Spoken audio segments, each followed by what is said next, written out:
आमच्या वेळची शाळा लय वेगळी असायची, घरात राहायची कोणाची हिंमत नसायची. आमच्या वेळची शाळा लय वेगळी असायची, घरात राहायची कोणाची हिंमत नसायची. मास्टर म्हणजे आमचा तरकाबान गडी, आता कधी पण बघितलं होतं निगडीची छडी. काय बैलाच्या क्वालिटीची आणि माणसावर बघा. मास्टर म्हणजे आमचा तरकाबान गडी, आता कधी पण बघितलं होती निगडीची छडी. अभ्यास नाही काढली ना की मारणाचा मारायचा, पण कधी डबा नाही उमागला तर आपल्या डब्यातला वाढायचा. मास्टर म्हणजे आमचा तरणामान गडी, हातात कधी पण बघत नव्हतं निगडीची छडी. कधी अभ्यास नाही काढलेला तर मारणाचा मारायचा, पण कधी डबा नाही उमागला ना तर आपल्या डब्यातला वाढायचा.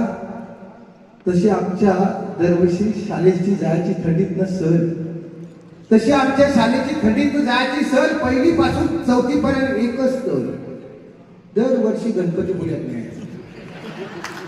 तशी आमच्या शाळेची जायची सहल दरवर्षी एकच. तर सगळीचे सगळे पैसे मास्तरच भरायचा, सगळीचे सगळे पैसे मास्तरच भरायचा. आई बाबा रोजंदारी करून थोडं थोडं द्यायचा. तेव्हा आमच्या शाळेत ना वनभोजन पण असायचं. तेव्हा आमच्या शाळेत वनभोजन पण असायचं. सगळ्या पोरा पोरींनी मिळून नदीवर जाऊन खायचं. तेव्हा खैला पोरगा खैली पोरगी वेगळं वाटत नव्हतं, कारण प्रत्येकाचं प्रत्येकाशी माणुसकीचं नातं होतं. आता शाळा बदललेत आणि मास्तर पण, आता शाळा बदललेत आणि मास्तर पण. शाळेत व्हायला लागलेत वेगवेगळे सण, बदल व्हायला हवा झालाय पण म्हणा, पण बाकी काय नाही पारानो.